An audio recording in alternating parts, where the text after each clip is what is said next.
This podcast is brought to you in part by ChoiceRealtyConnect.com. Whether you're buying or selling a home, condo, or any type of property, trust Amanda to help match you with up to 3 top agents in your area. ChoiceRealtyConnect.com.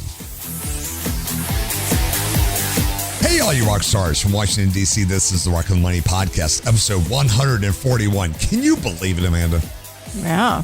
Time to talk about saving, investing, and protecting all those hard-earned monies. We're here to coach you along that path to retirement and financial independence. I'm Craig, your certified master financial coach, along with Amanda. She is an in-house lawyer and real estate referral agent, and we're grateful you've joined us. Check us out at Facebook at facebook.com/rockonthemoney or the website at rockonthemoney.com. Hi. Hi. How are you doing? Good. Hey, so we're pre-recording this, but this is right before we are taking our maiden voyage in our camper for 2 weeks. Oh, wait a minute. Is this the big East Coast trip? Yes. Wow. And you're right in the middle of hurricane season. Perfect. Well, but we won't be that far East Coast. Okay. Because the day we're recording it is right after Ida blew right through my neighborhood and went right up the East Coast. So, and now there's a new hurricane out there in the mid-Atlantic. I don't know where it's at, but.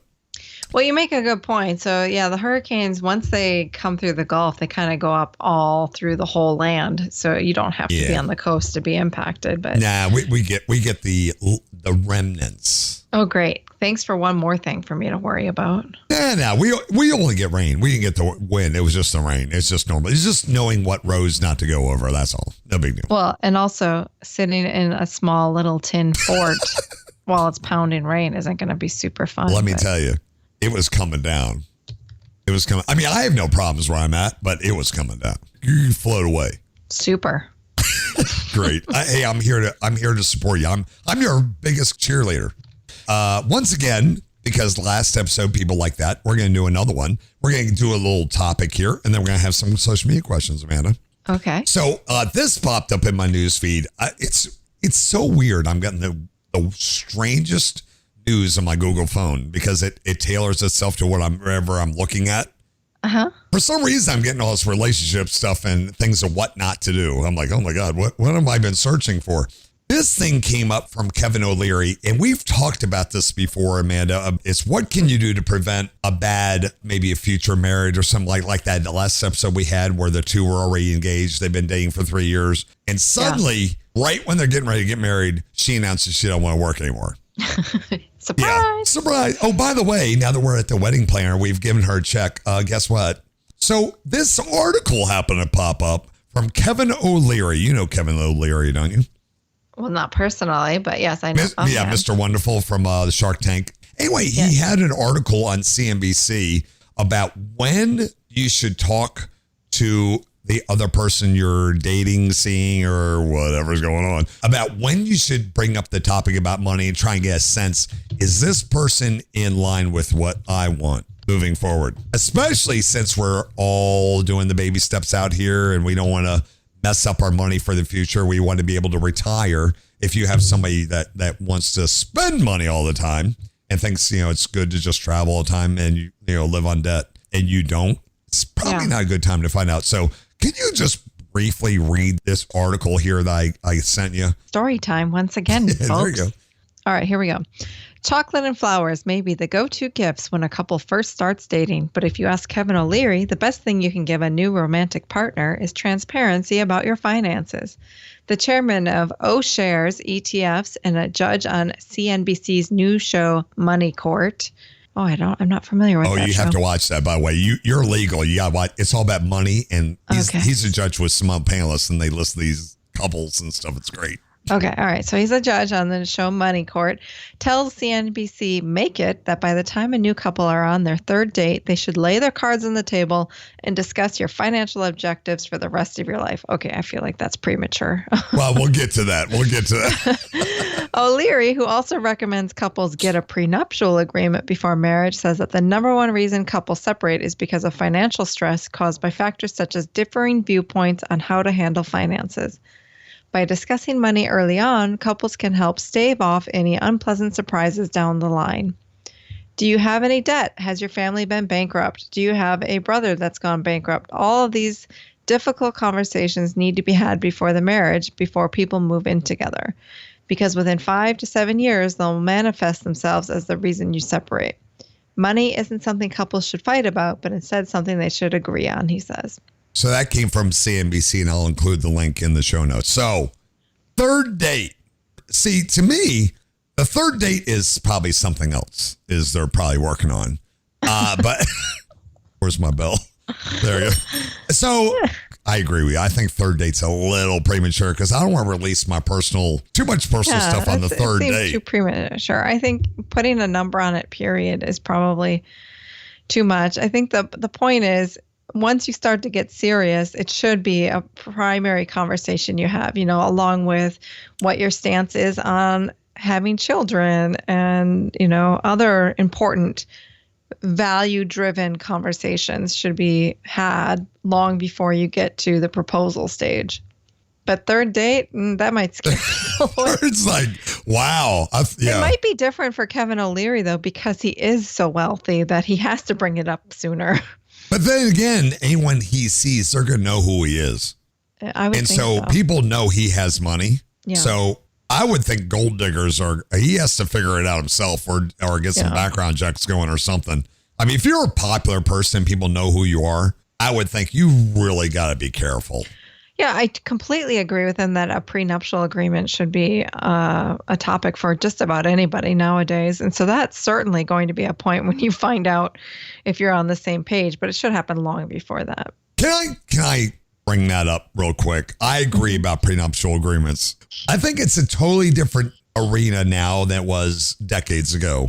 Mm-hmm. I think everybody should get a prenup. Yes. And you're legal, trained, Why do you personally believe everyone should get a prenup? Men are not afraid of this. I think it's the women. Is that true?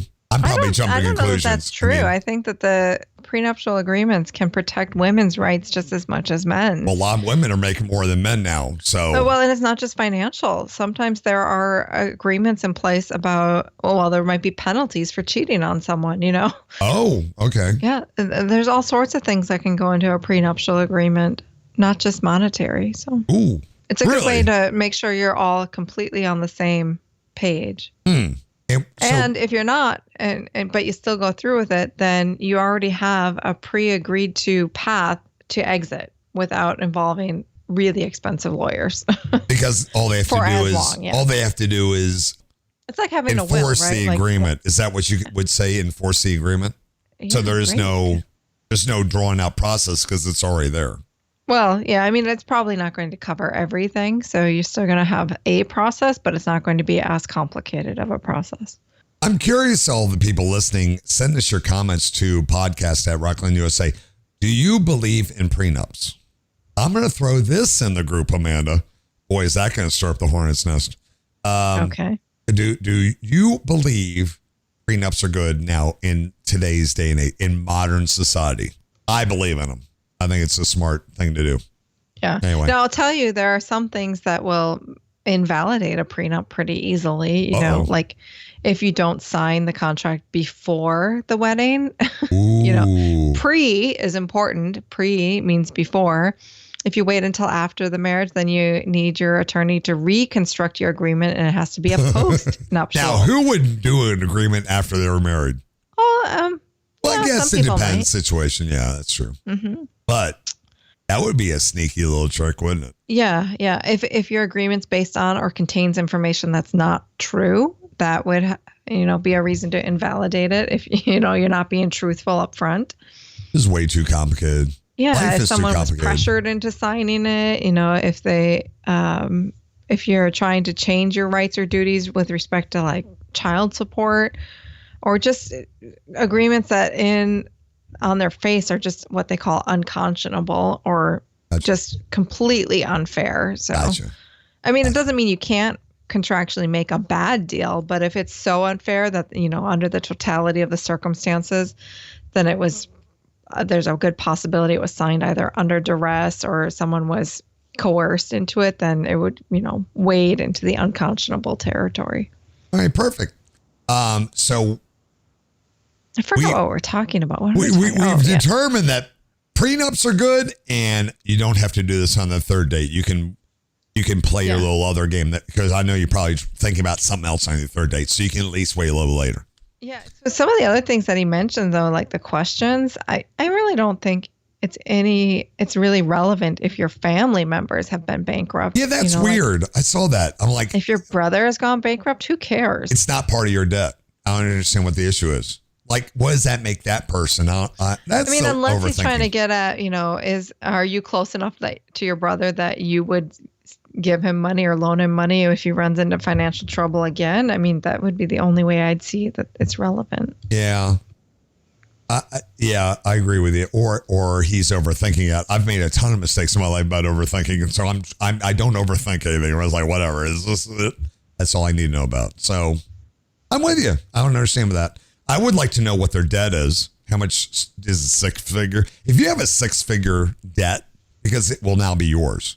Yeah. That kind of stuff I want to know about. And do you want to stay at home while I work? Like the last episode. I mean, how are we doing this? Are we both going to continue working? Or are you going to stay at home with the kids? I mean, that kind of thing. That should be discussed early. And does it line up? And what kind of spender are you? And just by dating and being around someone, you can tell what kind of a spender they are. I mean, that should show. That will probably show up really early. All right, guys, we'll be back right after this with some questions. I like these questions coming up. Listening to Rock on the Money.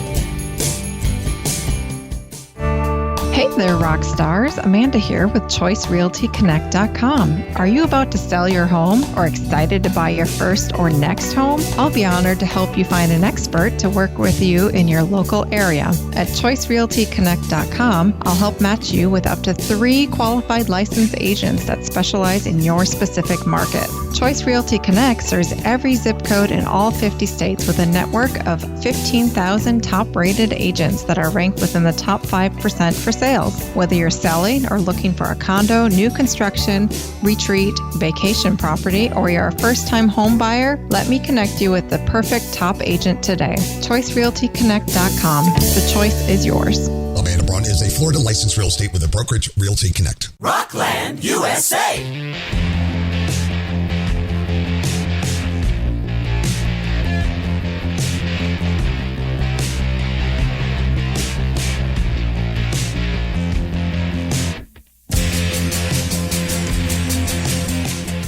Welcome back to Rock on the Money.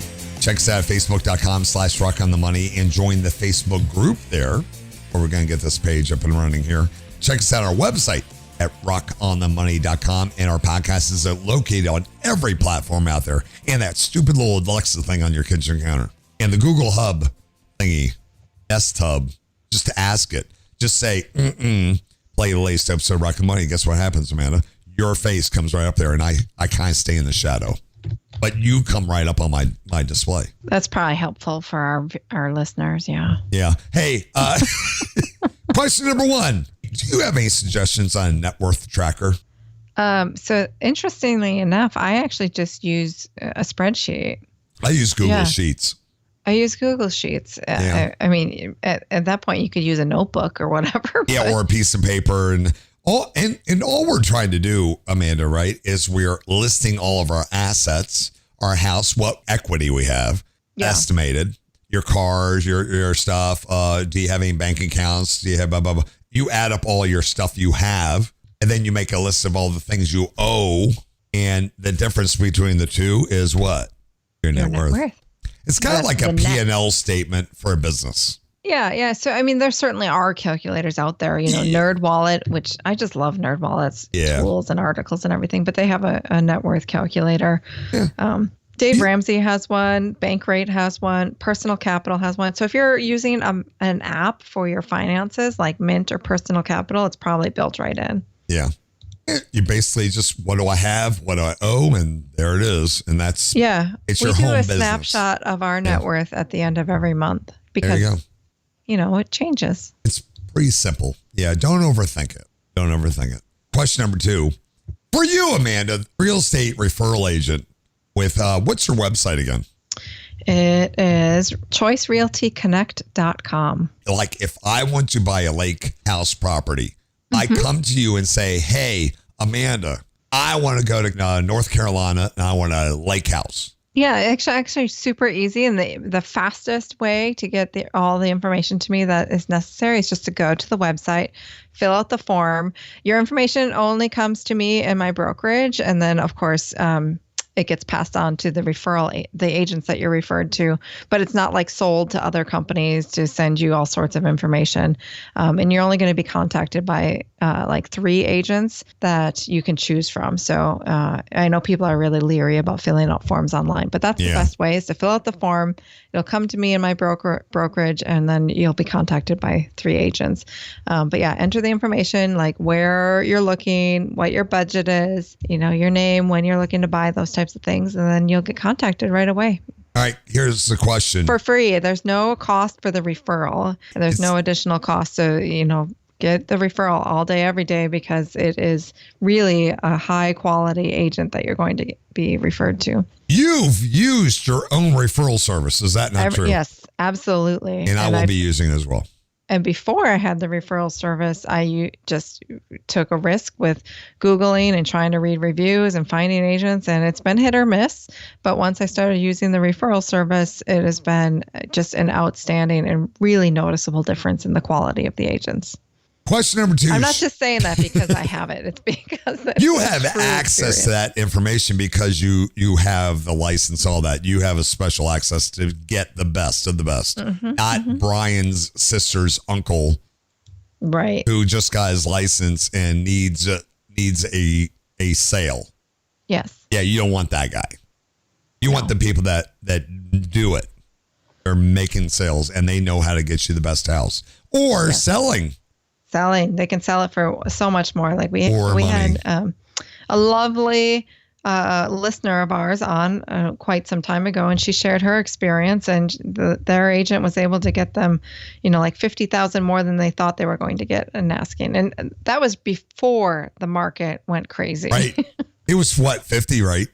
Yeah. It more than covered any agent fees. She was thrilled to death. She emailed us. She goes, this guy literally took over and did better than the other one and came out, redid all the photos and did everything. And bam, $50,000 additional dollars over what she would have gotten otherwise. That's crazy. And it didn't cost her a penny. Not for the referral. Now, I just want to make sure that's super clear. Like if you are selling a house, you the normal agent fees for commissions would still apply, but none of that money there's no additional cost. And you would have paid that anyway. You're just getting a better guy or girl. Yeah, you're just getting a better agent at no additional cost. All right, here's the question. Should I save for a home or save for a car at the same time? Or should I save for a car fund first and then save for a home? Did you follow that? My head hurts now. Yeah, so it's a chicken or the egg. Should they save for a car or a home first? I am on baby step 4. Good. I am 22 years old. So what does that mean, baby step 4, just for our listeners? Baby step 4 means now you can save 15% for your retirement at your workplace. Or if you don't have that, you're going to save money in your individual retirement account, your IRA at Schwab. No, Fidelity. but I mean, that means they've completed steps 1, 2, 3. Oh, I'm sorry. They have their emergency fund in place and they paid off all of their debt except their primary home, which they don't have. So basically they're debt free. And they have an emergency fund 3 to 6 months in place. So this guy's at 22 years old. He's ready to go. Yeah. Okay. So now he says he's at 22. He plans on using a brokerage account to save for a home. My car has 190,000 miles on it. There you go. It's getting up there. Yeah. It's getting up there, but I wish I knew the make and model. Yeah. And when's the last time you've had to repair? If he hasn't, I think he's still good to go. Just keep banking that money away. As long as you're giving it proper maintenance. Yeah. Right. Probably a personal preference. But it sounds like the car is probably going to be a more immediate need. Assuming that you're in a safe home environment now and, Right. You're living within your means in that home and you're not like apartment poor. Then probably the car first. And then once you've met that savings goal, then just start throwing all your money at the home. Or you could do both at the same time. I don't think there's a right or wrong answer here. No. Yeah, I totally agree with to buy the car first. That's the more immediate thing. And then buy a 2 to 3 year old car. Don't buy brand new, reliable. And he should be set for 10 to 15 years minimum from that point on. And then he could save for the house. Yeah, it sounds like a great plan. I love that 22-year-old is already mindful of his debt and working on this. That person right there, if he stays on this course, he will be fine. And he should get a prenup. Yes, get the prenup. He should get a prenup. All right. Thank you very much, Amanda. You can find Amanda on Instagram and Twitter at Agile Amanda. And you can find me on all of your favorite social media platforms at Rockland USA. Don't forget to check out the website and subscribe to the podcast. All the links are right there on the front page, rockonthemoney.com. Please subscribe and leave comments to our podcast on Apple, Google, Spotify, or even your favorite app that you got right there on your phone. Those help us out a lot. If you're ever looking for a specific topic or content that we've produced over time, just go to the website and in the search bar, just type in your topic, be it 401k, stimulus check, or anything, and everything comes right up for you. We have so much gratitude that you've taken the time out of your day to listen to our podcast while you're walking, driving, traveling, or whatever you're doing. Please send us an email. Let us know how you're doing out there. Podcast at rocklandusa.com. So long, everybody. Thank you very much again. We'll see you again next time. America's Rockland USA. All opinions expressed by the host are solely their own and do not reflect the views of any company, affiliates, or advertisers. Investments or strategies mentioned in the show may not be suitable for you. Before acting on any information in the show, you should consider whether it is suitable for your particular circumstances and strongly consider seeking advice from your own financial or investment advisor.